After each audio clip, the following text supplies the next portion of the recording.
Day 7, Victory. Every year, the 17th of Ramadan reminds us of a turning point in history. After many years of persecution, torture, economic sanctions, and forced exile, the Battle of Badr was a decisive victory for Islam. Similarly, in Ramadan, the conquest of Mecca occurred in the eighth year after the Hijrah. The Persian army was defeated in the epic battle of Qadisiyah in the 15th of Hijri under the leadership of Sa'd ibn Abi Waqqas radiallahu anh. Andalus, which was the Muslim Spain at that time, was conquered at the hands of Tariq bin Ziyad rahimahullah in the battle of 92 years in the battle which took place 92 years after the Hijrah.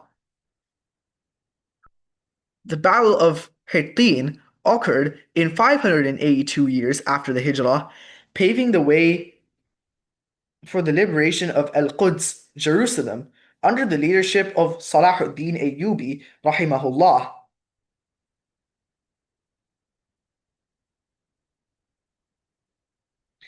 The Muslims defeated the Mongols in the Battle of Ain Jalut under the leadership of Saifuddin Qutuz rahimahullah in 650 years after the Hijrah. Then and now, Allah has changed since those days of glory. Today, the Ummah has been accustomed to living under the jackboot of Islam's enemies who perpetrate relentless tyranny, unchecked crimes, and rampant corruption. And yet, still, despite all this physical subjugation, it is another enemy which has today paralyzed us, one which has disorientated our minds and killed our spirits, and has left us unarmored and armored with our enemies, and has left us enamored with our enemies, is our mental and cultural defeat. The disbelievers may not occupy our lands anymore, but they occupy our minds and hearts. And this reminds us of our greatest, and this remains our greatest setback. Resisting the occupation of one's land is easier when compared to the Dajjalic enslavement of our minds. This enslavement cannot be seen, and for many, not even believed.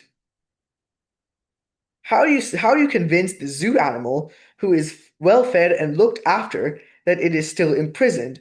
Only one religion clears the fog. Islam offers the only way out. It is our duty to live for Allah and establish His deen on His earth, rather than blindly following what popular cultural feeds us.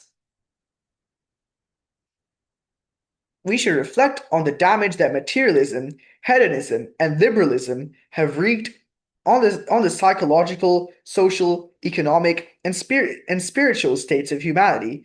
We should ask ourselves, what values and norms are we imbibing as we zombie scroll through our social media feeds and TV channels? We should feel izzah.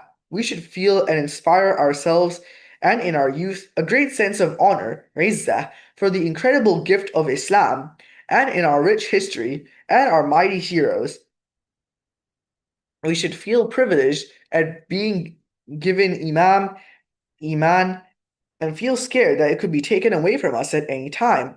We should strive hard to serve the deen of Allah and remain steadfast on whatever hurdles come in our way. We should strive to do that which will bring victory to our ummah. We should collectively turn to Allah and His book, strive to obey Him, and become beacons of justice, mercy, and integrity. Similarly, we should strive to stay away from what will prevent victory: sins, despair, diseased hearts, and love of the world and infighting. Ramadan is a symbol of unity. The Prophet ﷺ specifically commanded us to avoid arguing during our fasts. For unity to occur on a macro level, we need to focus on what we can individually do on a micro scale. The first step is to end disagreements and fighting within our immediate family.